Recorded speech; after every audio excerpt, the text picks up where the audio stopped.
Analista político Eduardo de la Torre Jaramillo, gracias que estás aquí en tus micrófonos del 88.9. Primera lectura de esta reforma política electoral que se estuvo comentando muchísimo, que si era de 5, que 4, 3, 2 finalmente. El principal rubro es de 2. Leyó 15 puntos el secretario de Gobierno, si quieres los iremos desglosando, pero primer apunte de esta reforma, Eduardo. El discurso del secretario general de Gobierno, elemental, sin gran trascendencia. Hay que recordar que Veracruz es de los congresos que se negó a hacer esa reforma constitucional, por eso no la pueden hacer suya el día de hoy, aunque la propongan como iniciativa. Estaban obligados a hacer la reforma constitucional. No es por gracia divina de este equipo gobernante que hoy presenta una reforma política incompleta desde mi punto de vista. No veo las candidaturas ciudadanas y eso es anticonstitucional. Si no lo corrigen, esta reforma se les viene abajo. Ya esta iniciativa la tiene el Congreso. El Congreso que ahora le toca al Congreso analizarla y tendrían, como el mago que saca el conejo del sombrero, hacerle una adición para poder incorporar las candidaturas ciudadanas, porque hay que decirlo, la reforma política nacional se hace gracias a Veracruz, al 16% de sobrerepresentación que tiene, a un órgano electoral que es más un brazo ejecutor del gobierno, a una serie de indicios donde no había ni siquiera libertad para votar, o lo platicamos aquí, una coalición que nunca existió y que hubo sobrerepresentación en el Congreso. Entonces, los senadores que aprobaron esta reforma constitucional dicen, esta reforma constitucional obedece a una realidad política local como es la de Veracruz.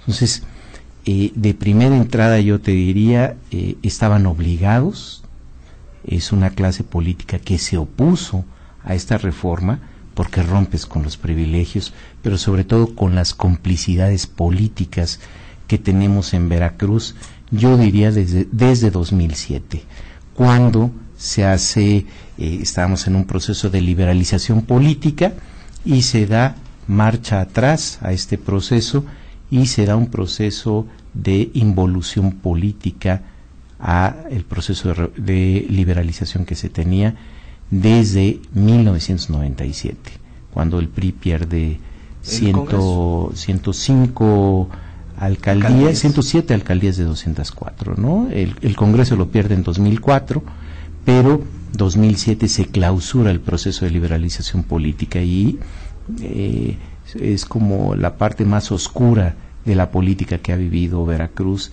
desde el sexenio pasado, y creo que obliga a romper con muchas de las complicidades que tenía Veracruz con esa reforma política. Bueno, estos 15 puntos que da a conocer el secretario de Gobierno, Eric Laus, las elecciones serán el primer domingo de junio, con una sola excepción del 2018, que será el primer domingo de julio. Esto quiere decir que va a haber elección de 2 años para gobernador. Sí. A mí era lo que se tenía en el debate. Yo fui el primero que dije que se podía dar una gubernatura de 2 años. ¿Tú estás a favor de que se dé? Mira, yo estoy a favor de que se armonice la Constitución, la reforma constitucional federal con la estatal, pero si uno analiza desde el punto de vista de la administración pública, 5 años era lo prudente.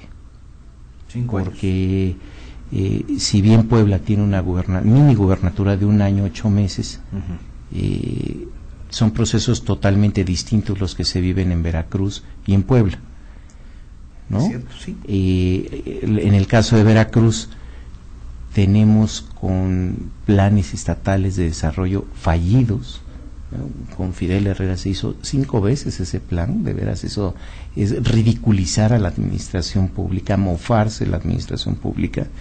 Y el de ahora, por ejemplo, en el caso de la Policía Única, ahí viene plasmado y se hace una fuerza civil, es decir, se cambia la planeación por la ocurrencia.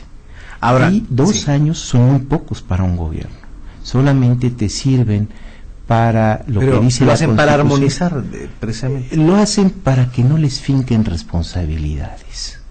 Son 3 años los que marca la Constitución y 1 año para el que llegue 2018-2019 va a ser muy poco para que pueda investigar las fechorías que se hicieron en la Secretaría de Educación, con FAEP, por ejemplo, en la Secretaría, en la CIOP, con el túnel sumergido y los nuevos amigos de Gerardo Buganza, en la Secretaría de Salud.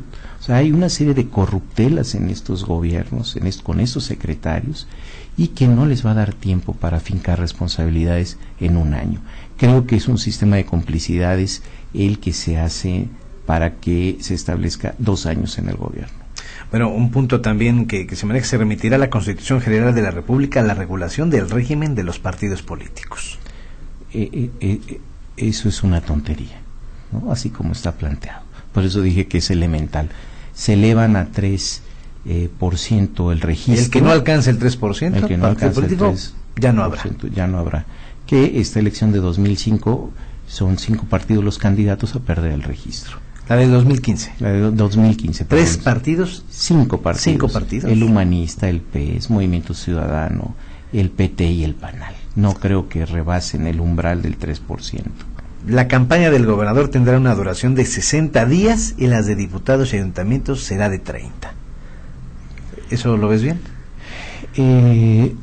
Sí, yo creo que si ya tenemos candidaturas súper adelantadas, pues ya para qué necesitas más de 60 días o 30 días, ¿no?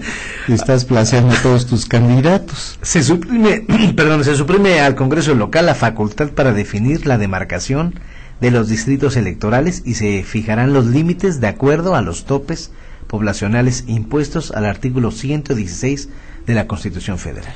Mira, Fidel Herrera tiene que ver en la redistritación. Teníamos 24 distritos locales, los aumentó a 30 cuando a nivel federal se reducían de 23 a 21. Sí. Y hoy, como Jalisco ya tiene una mayor población y se quedó parada esta reforma, Veracruz le van a bajar un distrito a 20 y se lo aumentarán a Jalisco. Entonces es una incongruencia que a nivel federal se reduzcan distritos porque se reduce la población y mientras que se aumentaban en lo local. Eso se le llama en el lenguaje técnico el gerrymandering, la manipulación territorial que tienes para poder alterar los distritos electorales. Ahora, también, bueno, aquí está el doctor Juan Schuster, porque hoy es miércoles y es la mesa. Ya estaba preguntando a la maestra Janet por usted, maestro Schuster, pero ya que bueno que está aquí con nosotros. A ver, primer apunte, doctor Schuster, de esto que se da a conocer en esta conferencia, pásate mi querido Juan, de esta reforma político-electoral que ya está en el Congreso del Estado, Juan. Ya estamos desglosando punto por punto, pero me gustaría tu primer apunte. Bueno, lo primero que te puedo decir es que pues ya era algo crónica, ¿no?, de una reforma anunciada, ¿no?, ya bastante discutida, digo, en este nivel, o sea, no he visto que se haya dado un debate todavía en otros niveles, que sería muy necesario conocer la opinión de los ciudadanos, ¿no?, respecto a esto. No he visto hasta ahora ni siquiera una encuesta, por ejemplo, que se le haya preguntado a los ciudadanos qué opinan de esta mini gubernatura, ¿no? Entonces, yo ya he dicho en varias ocasiones mi punto de vista, que no es ni con mucho favorable, ¿no?, y he expresado mis argumentos, pues en muchos aspectos, sobre todo en el terreno de la gobernabilidad, ¿no?, y en el terreno también de las inversiones, ¿no?, del interés que pueda tener alguien en tratar con un gobernador de 2 años, ¿no?, y pues eso ya también se tendría que tomar en cuenta. Pero bueno, aquí le decíamos a Eduardo que se trata de homologarlas o armonizar las elecciones para que no sean tan caras. Ese es el argumento que se ha estado diciendo. No, eso es la pantalla. Yo creo que eso esto no tiene nada que ver con eso. Yo creo que tiene que ver también con buscar a modo, ¿no?, una gubernatura o un periodo para candidatos que no han crecido, ¿no?, aspirantes que no han crecido, entonces les hacen una mini gubernatura para mini precandidatos, ¿no? Yo siento que quien deba ir realmente por la gubernatura en Veracruz, pues debe respetar el periodo de los 6 años. La verdad que ya nosotros hemos demostrado, incluso con argumentos jurídicos, que no hay ninguna obligación para hacer esta famosa adecuación, porque es muy claro, ¿no?, en lo que el precepto constitucional señala, es que algunas de las elecciones deben ser concurrentes, ¿no? Algunas. Ya se ha dicho que puede ser de alcaldes, puede ser de diputados, que además sería menos dañino, ¿no? Tener diputados de 2 años, pues yo creo que es menos perjudicial, ¿no?, que hacer una gubernatura, pero tiene que ver más que nada, ¿no?, con un retrato hablado, ¿no?, por ahí de algún precandidato al que le quieren acomodar las cosas. Y yo creo que eso no tiene nada que ver con los gastos ni nada, para nada. Bueno, aquí el sexto punto, y me gustaría la opinión de ustedes dos, del doctor Schuster, de Lalo de la Torre. La reelección de los diputados hasta por 4 periodos consecutivos dependerá de que la postulación sea hecha por el mismo partido de la postulación original o uno de los partidos integrantes de la coalición. No opera este requisito si el candidato deja de militar en el partido durante la primera mitad de su periodo. Juan, o Eduardo, primero. Yo estoy a favor de la reelección, sí, pero el lado oscuro es que a nivel federal dice que será postulado por los dirigentes de los partidos estatales o nacionales. Entonces ya no es una reelección que la hagan los ciudadanos, sino la élite, la nomenclatura de los partidos políticos.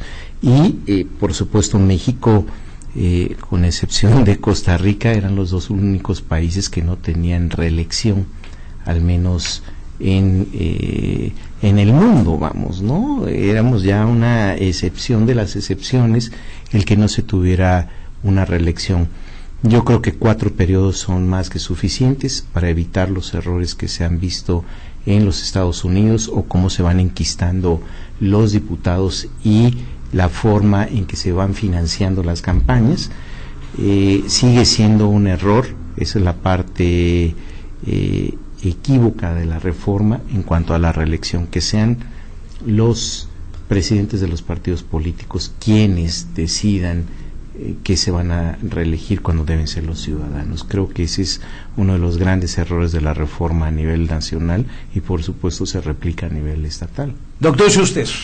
Efectivamente, creo que la reelección, bueno, ya lo habíamos dicho también, tiene un sentido que tiende a fortalecer a la democracia desde el momento en que un ciudadano puede o no, ¿verdad? Es una decisión de él mantener a alguien en un cargo o quitarlo.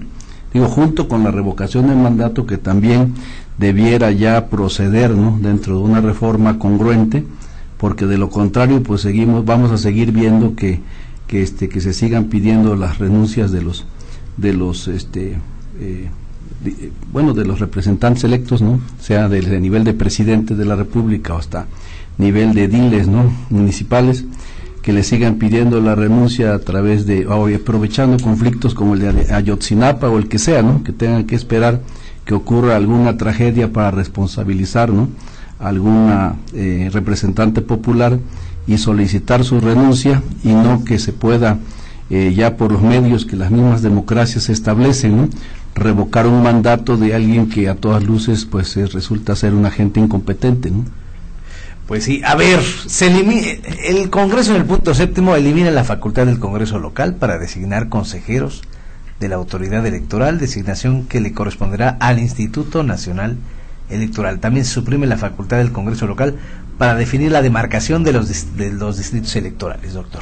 Eso es nada más, es adecuar, ¿no?, la ley local, ¿no?, a lo que ya está aprobado a nivel nacional desde la reforma constitucional y legal, ¿no? O sea, las nuevas atribuciones que tiene el Instituto Nacional Electoral es simplemente hacer congruente, ¿no?, con la manera como se están designando hoy los consejeros. Ya incluso hubo una primera designación, ¿no?, por parte de los consejeros del INE a sus homólogos de los estados que tuvieron elecciones o que tendrán elecciones el año que entra.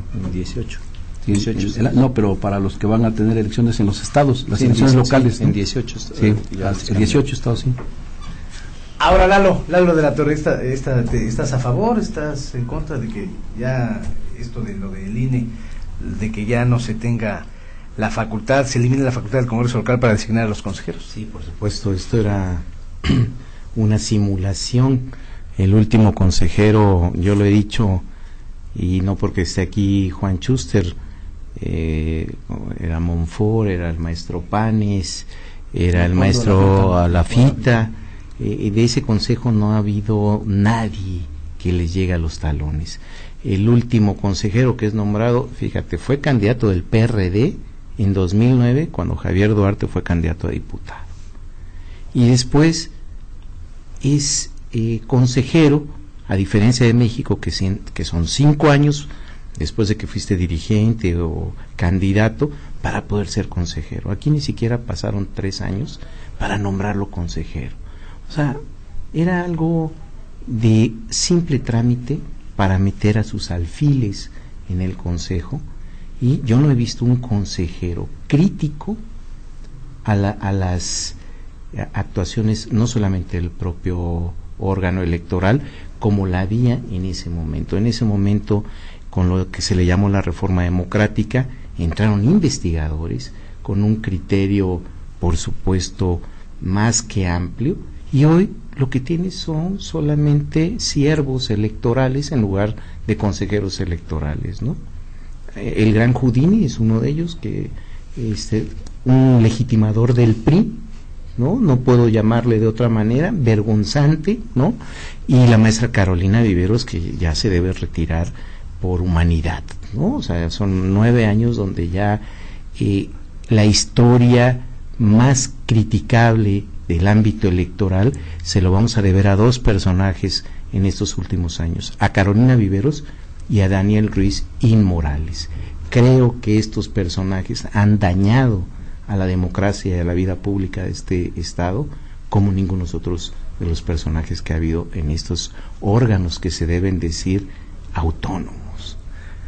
Nos acompaña en esta mesa de análisis el gran periodista Ángel Martínez Armengol. Mi querido Ángel, qué gusto saludarte, ¿cómo estás? Y me gustaría un primer apunte de esto que se presentó a las 10 de la mañana.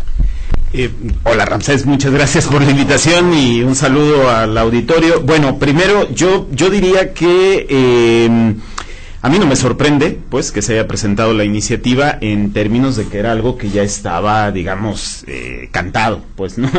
Ya nada más faltaba saber en qué momento se presentaba. También, digamos, hubo en algún momento una cuestión de que si se hacía para ahora los 2 años o si se hacía para los 5, en fin.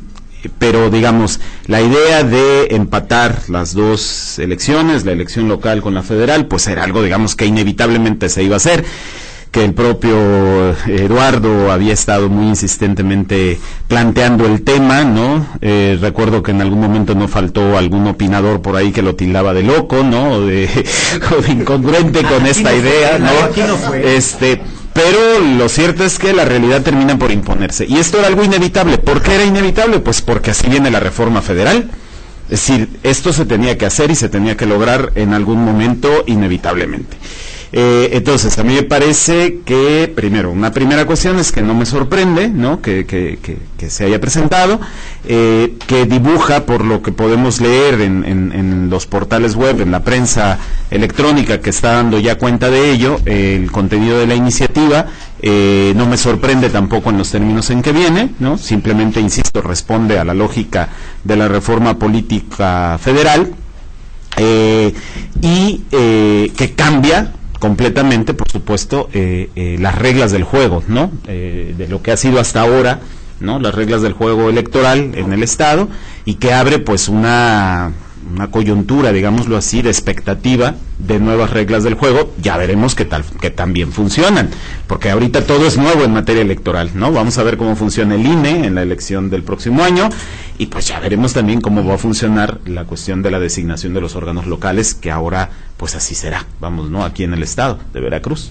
Y bueno, en esta mesa no podría faltar el maestro Romeo González Medrano. Maestro Romeo, hola. El primer apunte de usted en torno a esta reforma político-electoral. Bueno, yo tengo una opinión un tanto, si quieren, diferente. Mi punto de vista es en el sentido de que todos los yo tengo 25 años cogobernando con la oposición y familia. Mi esposa la considero de la oposición porque siempre lleva en la oposición. 25 años cogobernando, sin sueldo, porque el 100% ha sido para la familia en esos 25 años. El producto han sido 2 hijos maravillosos que están becados en el extranjero, haciendo posgrado. Estoy muy orgulloso de ello. Ese es el fruto de cogobernar. 25 años sin sueldo. Yo pienso que si estos 2 años de los que se anuncia la reforma, nuestro gobernador, su primer cuadro de funcionarios y segundo, y los diputados están dispuestos a cogobernar sin sueldo los 2 años, sin sueldo, entonces habrá novedades para este estado de Veracruz. De lo contrario, para mí esa reforma no es más que un arreglo cupular que no tiene ninguna trascendencia en términos de impacto social o económico para los veracruzanos. O sea, es intrascendente. Los arreglos que se hagan en el poder son arreglos en la familia del poder. ¿Sí? No le veo trascendencia. O sea, no me parece responsable de mi parte augurar expectativas que son intrascendentes desde el punto de vista de los indicadores sociales y económicos, que son finalmente lo que importa a la sociedad, cuando el poder se tiende como un instrumento, no como un fin. Vamos a hacer una pausa. Romeo, muchas gracias. Ángel, gracias. Eduardo, muchas gracias. Don Juan, ahorita regresamos después de una pausa para seguir con este asunto, porque pues viene nada más la mesa de los miércoles que nos vino aquí a organizar don Juan Schuster. Yo creo que le dijiste, ¿no?, al secretario que lanzara ya la ley política electoral este día para irla desmenuzando. El maestro Romeo, Ángel Martínez Armengol, está don Eduardo de la Torre y también, por supuesto, el doctor Schuster en esta mesa. Bueno, dentro de estos 15 puntos que hoy comentó y dio a conocer el secretario Eric Lagos, el 13º, Juan Schuster, y me gustaría que todos hicieran un comentario en general. El 13, se propone que los diputados electos de la legislatura duren en su cargo 2 años, por lo que se toca una elección de gobernador, quien resulte electo en el 2016, cubra un periodo de hasta 2 años, para coincidir las elecciones de los poderes locales con las de los federales a partir del 2018. Quiero empezar, si puede empezar el doctor Schuster, y terminamos así, nos vamos de corridito. Doctor Schuster, ¿qué opinas de este 13º punto que se maneja en esta reforma político-electoral? Que ya la tienen los diputados, por cierto. Perdón, es que me fui por otro lado. A ver, ¿me lo puedes repetir? Sí, cómo no, mira. Para efecto, la legislatura que dure 2 años, por lo que toca la elección de gobernador, también 2 años, quien resulte electo en el año 2016, cubra un periodo de hasta 2 años, o sea, hasta el 2018, para coincidir las elecciones de los poderes locales con las de los federales a partir del 2018. Sí, yo por eso yo digo que no es como lo señala la reforma constitucional, no es obligatorio que todas las elecciones deban concurrir. Probablemente hacia ese objetivo se encamine la reforma, pero en lo inmediato no es obligatorio que todas las elecciones locales coincidan con la federal. Entonces, por eso deja abierta la posibilidad que fuera la de gobernador, la de diputados o la de alcaldes, ¿no? Entonces, lo que pasa es que nos han querido vender la idea de que sí es obligatorio, ¿no?, que se dé esta homogeneización, homologación, o como le quieran llamar, en el calendario electoral en lo inmediato. Entonces, yo ahí es el punto que pongo, que no estoy convencido de que, pues a lo mejor ni el momento ni las condiciones, porque yo insisto que hay otras prioridades, ¿no? Ángel Martínez Armengol, ¿cuál es tu punto de vista? Bueno, es decir, en efecto, no es obligatorio y quizá tampoco prioritario hacer la homologación, pero se tenía que hacer. Entonces, yo pienso que hacerlo de una manera gradual, lo único que haría, pues, es alargar de manera innecesaria este asunto. Yo no veo mal, a mí no me disgusta, al contrario, soy un firme defensor de la idea de homologar y de tener en un solo día procesos electorales en los diferentes niveles. No me queda muy clara en la iniciativa qué va a pasar en el nivel municipal. Habría que ver, por eso, el texto de la iniciativa como tal, una vez que salga publicado en Gaceta Legislativa. ¿Qué va a pasar, por ejemplo, en cuanto a la duración del periodo de gobernador? Si va a iniciar, como ha venido siendo hasta ahora, el 1 de diciembre, o si se va a correr también, como en el caso del presidente, al 1 de noviembre, es decir, el iniciar el periodo de gobierno. Habría que ver qué pasa con los alcaldes, insisto, ¿no? Con la posibilidad de, porque ya se hizo una reforma aquí en Veracruz para que los alcaldes duren 4 años, ¿no? Y entonces esa elección se nos va a quedar ahí, como cuño, ¿no? Esa renovación de poderes locales se va a quedar como cuño. Entonces, digo, a mí me parece inevitable que esto fuera a ocurrir. Yo no veo mal que ocurra así. Lo veo, si esto se aprueba en estos términos, pues como lo que será, una gubernatura, un gobernador de transición, ¿no?, que sea electo en 2016 para concluir en 2018, una legislatura que cubra ese periodo exclusivamente, lo cual ya ha ocurrido en Veracruz. Recordemos que la legislatura, la primera legislatura de Alemán fue así, ¿no?, una legislatura de 2 años, ¿no?, para ajustar el calendario justamente de el Congreso del Estado.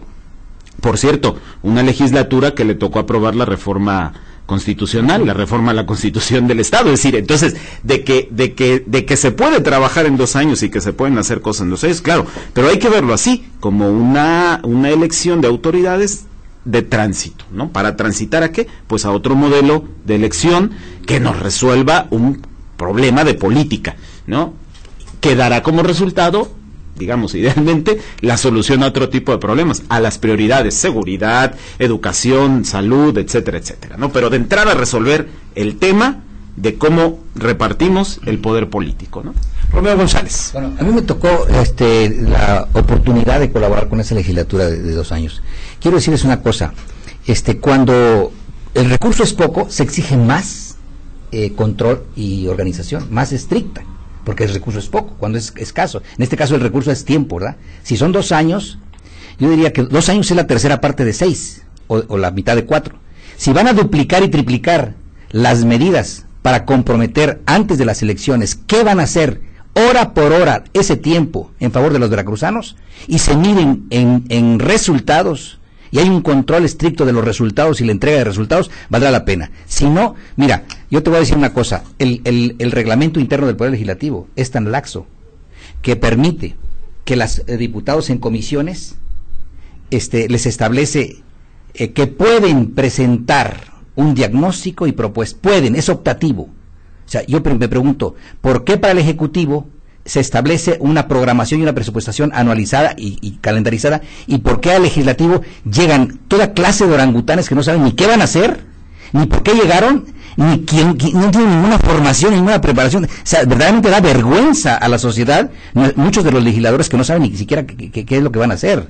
O sea, para esa clase de legisladores, 2 años no les alcanza ni 20 años. O sea, el tiempo es intrascendente. Habría que preguntarse qué van a hacer. Si saben qué van a hacer y hay un programa estricto de reformas que desde antemano saben que van a someter, no solamente las del Ejecutivo, sino a iniciativas de las comisiones, y trabajan en comisiones, sí, entonces tendría sentido. Si no, no tiene ningún sentido. Pero aquí hay un punto en esta iniciativa de reforma político-electoral, Romeo, que habla de elección hasta de 4 periodos de los diputados. Ajá. Va a haber una elección hasta de 4 periodos. Ahí yo creo que podemos... Una reelección de los diputados. Que es igual a nivel federal, ¿no? Bueno, es homologar. Si los resultados permiten la reelección, que sea el parámetro. Pero entonces, con mayor razón, se vuelve exigente que los 2 años para los legisladores vengan con una estricta normatividad que establezca la obligatoriedad de que, sabes que desde que llegas ahí, tienes que saber a qué vas. Si vas a sentarte o a ausentarte o a comer habría que ver que la posibilidad de la reelección incluya a estos legisladores que van a ser electos por 2 años. No sé, habría que ver, por eso revisar la iniciativa. Sí. O sea, estos que entran en el 16 tienen la posibilidad de salir hasta el 27. Es decir, reelegirse en 2018, ¿no? Y 21, 24 y terminar el 27. Yo te digo una cosa, mira. ¿Tú llevarías a operar a tu hijo del corazón con un cardiólogo del que desconoces qué resultados ha tenido en todas sus intervenciones quirúrgicas? Pues la verdad no. Bueno, pues esto mismo sucede con la elección de gobernador. Yo me pregunto, ¿por qué razones no se presentan los resultados como aval de su candidatura de lo que han hecho? Y se establece como requisito legal para que puedan ser candidatos. No está como requisito. Tenemos hasta narcos que son candidatos. Bueno, sí, el problema es ese, que no ha llegado la reglamentación a ser tan estricta. Si usted no puede ser candidato porque no reúne estos requisitos. Y yo te lo pregunto, en términos de la vida, ¿por qué somos tan exigentes? ¿Se subiría usted un avión con un piloto que no sabe cuánto ha volado y qué sabe? Pues tampoco es lo mismo. Nos subimos en un barco con un candidato a gobernador sin saber qué ha hecho por Veracruz. No qué intenciones tiene, de intenciones está yendo al infierno, el camino al infierno. No. ¿Qué ha hecho por Veracruz para ganarse la confianza de los veracruzanos? Y lo mismo como diputados. Claro. Eduardo de la Torre, tu comentario acerca de esto de los 2 años. En el caso de el Congreso, ya Ángel lo mencionó, 98-2000 ya hubo una primera legislatura de 2 años, inclusive históricamente hasta antes de las reformas de Lázaro Cárdenas, los alcaldes eran de 1 año, 2, las diputaciones eran de 2 años, como el modelo norteamericano, y esto se modifica ya con el cardenismo para que sean de 3 años y de 6 años en el caso de los senadores. Creo que aquí lo más importante no es el deber ser, ¿no? O sea, la política es, y así está planteada esta reforma.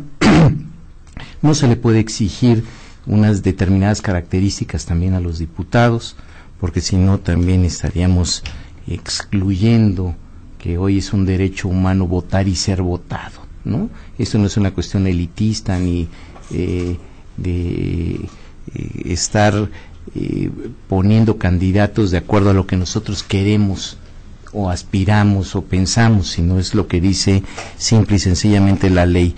El problema es que también la clase política no es excluyente de la sociedad.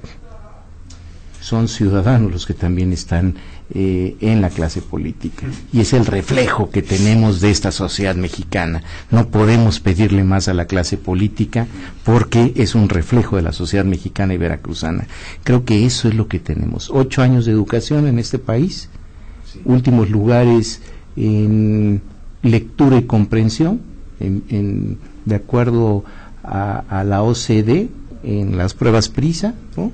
Entonces creo que esto es lo que tiene este país. Esto no es Finlandia, esto no es Noruega, esto no es Alemania, ¿no? Y lamentablemente, si el Partido Revolucionario Institucional tenía un sector campesino, pues no le podemos pedir a un campesino que llegaban ahí que supiera leer y escribir o que entendiera la globalización. Eso es simple y sencillamente absurdo plantear esa situación. Son las reglas, y ¿quién tiene que empujar a esa clase política? La sociedad, definitivamente. Y los políticos no van a cambiar per se. Es cierto, ¿no? El tema va a dar para más. Yo te agradezco, doctor Schuster, que hayas aglomerado esta mesa extraordinaria, la de los miércoles, para que se analice punto por punto esta reforma, a ver cómo la ven, cómo la analizan los diputados en su momento. Yo sí quisiera pues cerrar esta primera intervención en este programa, en tu mesa, con la reflexión tuya y de todos nuestros compañeros invitados, y por supuesto tomar el tema y otros asuntos que estarás abordando los miércoles, Juan. Sí, yo creo que, como lo dije, es importante que esta iniciativa se difunda, que salga, ¿no?, de los muros de lo que es el Palacio Legislativo, que se dé el más amplio debate, ¿no?, realmente, para que se conozca la opinión de los ciudadanos, y que también, en congruencia con esto, pues conozcamos alguna encuesta, ¿no?, que se pueda realizar entre los ciudadanos para ver qué opinan también, ¿no?, de lo que es esta iniciativa. Y desde luego pues tendremos ya, como tú dices, en las próximas fechas oportunidad también de 2 años para analizar claro, no, de hacer, ¿no? Sí, claro, sí, muy bien, de hacer la evaluación, ¿no?, justamente, y me llamó la atención lo que decía Ángel, porque he escuchado que varias personas lo consideran así. Hay quien habla de una reforma de transición, habría que ver si se aplica, ¿no?, sí, a esto, ¿no?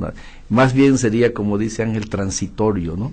Entonces, pues digo, en ese contexto, pues no debiera sorprendernos que quien sea gobernador 2 años, en una de esas pase de, como quien dice, sin pena y sin gloria, y en el mejor de los casos asegure un tránsito, ¿no?, a una cuestión, digamos, a un modelo político, ¿no?, de otro orden, en el que sí se considere más el interés de los ciudadanos, ¿no? Muchas gracias, doctor Schuster. Maestro Romeo González, apunte final, por favor.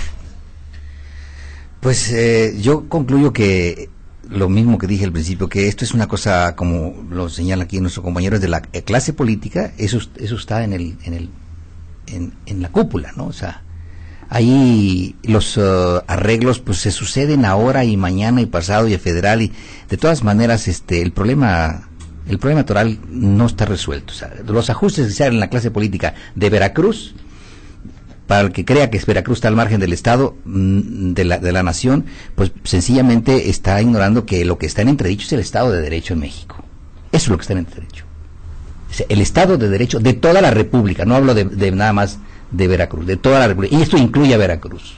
está en entredicho. Si no vemos la magnitud de este problema, pues estamos con preocupaciones muy aldeanas, nuestras preocupaciones son muy aldeanas, como si la aldea no estuviera dentro del barco que va con un destino y con un ritmo y con una situación que es muy dolorosa, muy crítica. O sea, es verdaderamente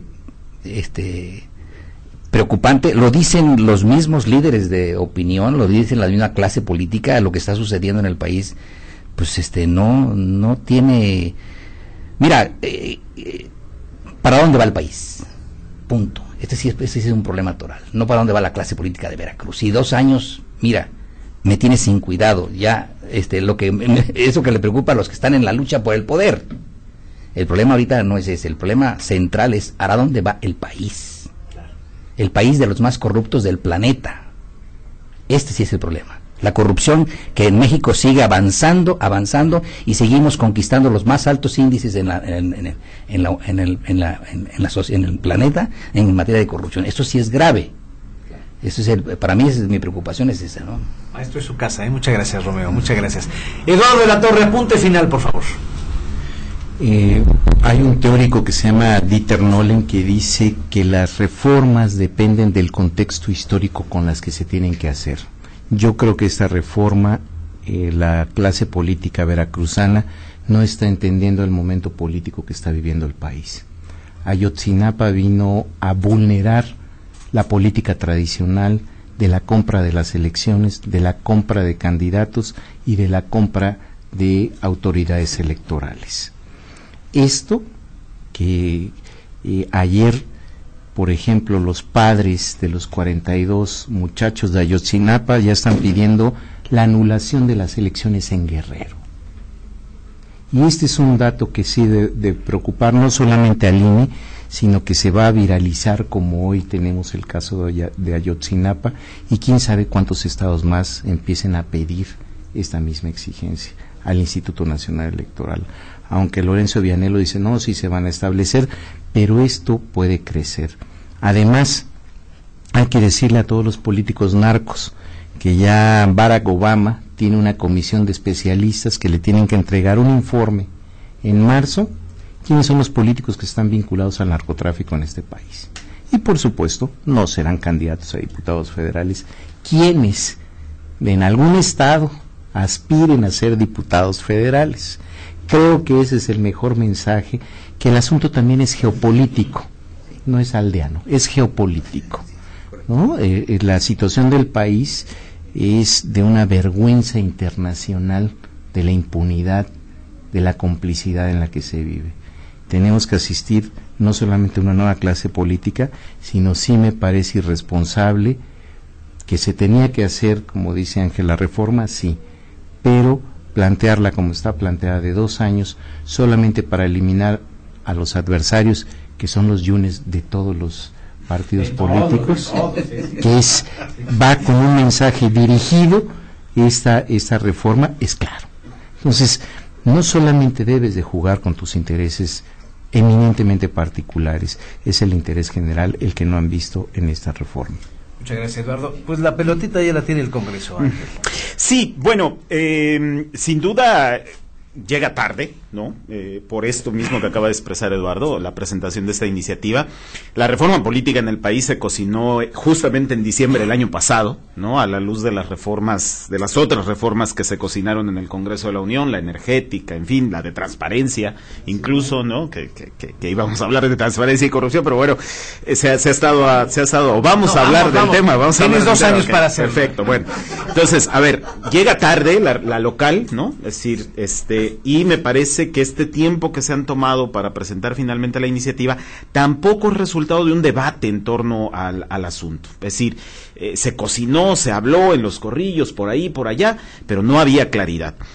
¿Por qué? Pues a lo mejor porque se estaba viendo al interior, digamos, del gobierno estatal, de las fuerzas políticas, qué convenía más. Si emparejarla ahora, en 2016, o emparejarla para el 21, o en qué momento, digamos, hacer. Pero esta lógica, ¿no?, de hacer una elección local concurrente con la federal era algo inevitable y que se tenía que hacer, ¿no?, porque además así está marcado en las reglas del juego político. Ahora, eso nos resuelve un asunto que a mí sí me parece importante para resolver los otros asuntos, los problemas del Estado de Derecho, los problemas de inseguridad, los problemas de definición de políticas públicas, en fin, que es, pues, eso, resolver el problema político, porque estos problemas que estamos viviendo en el país son un problema fundamentalmente político.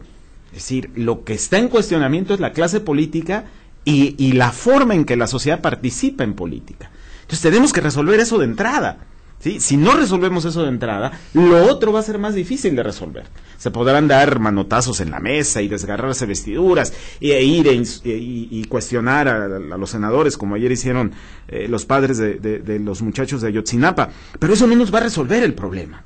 ¿Sí? Eso nos va a dar escenario, nos va a dar medios, nos va a dar rating, pero no nos va a resolver el problema. Sí, y ese gesto de salirse sin escuchar a los senadores y demás, pues eso vende mediáticamente, pero no resuelve el problema, insisto, ¿sí? Lo que hay que hacer es eso, exigir y encontrarle mecanismos de solución ¿a qué? A la forma en que hacemos política en este país.